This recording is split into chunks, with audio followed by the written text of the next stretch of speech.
தராசு போல சமநிலையுடன் வாழ்க்கையை நடத்தும் துளாராசி அன்பர்களே, மன அமைதி, தெளிவு, சமநிலை இந்த மூன்றும் முக்கியமாக அமையும் காலமாக இருக்கும்.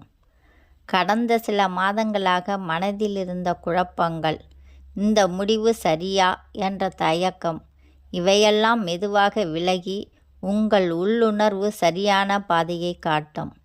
இந்த மாதம் அவசரம் வேண்டாம், நிதானமே வெற்றி. மேலதிகாரியின் பார்வையில் உங்கள் மதிப்பு உயரும். புதிய பொறுப்புகள் கிடைக்கும். உங்கள் திறமையை வெளிப்படுத்த வாய்ப்பு வரும். அமைதியாக தந்திரமாக செயல்பட்டால் முன்னேற்றம் கிடைக்கும். வாக்குவாதங்களை தவிர்ப்பது நல்லது. பழைய வாடிக்கையாளர்கள் திரும்ப வருவார்கள். புதிய ஒப்பந்தங்கள் கிடைக்கும்.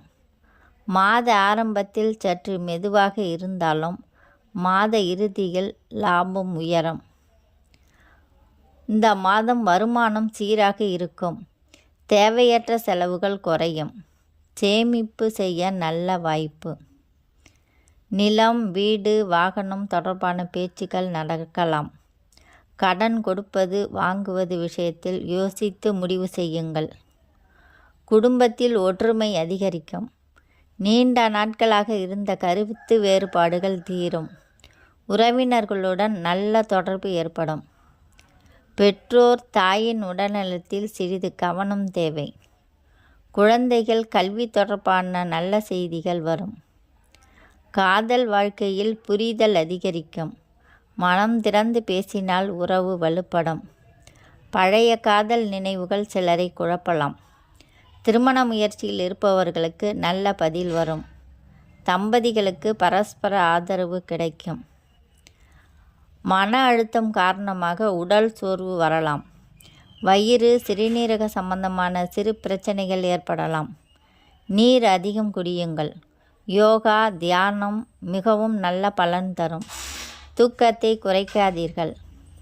இந்த மாதம் செய்ய வேண்டிய பரிகாரம்: வெள்ளிக்கிழமை மகாலட்சுமி வழிபாடு. சுக்கிர பகவானுக்கு வெள்ளை மலர் அர்ப்பணிப்பு. ஓம் ஸ்ரீ மகாலட்சுமியே நமக தினமும் 16 முறை சொல்லுங்கள். ஏழைகளுக்கு வெள்ளை ஆடை அல்லது பால் தானம் செய்வது சிறப்பு.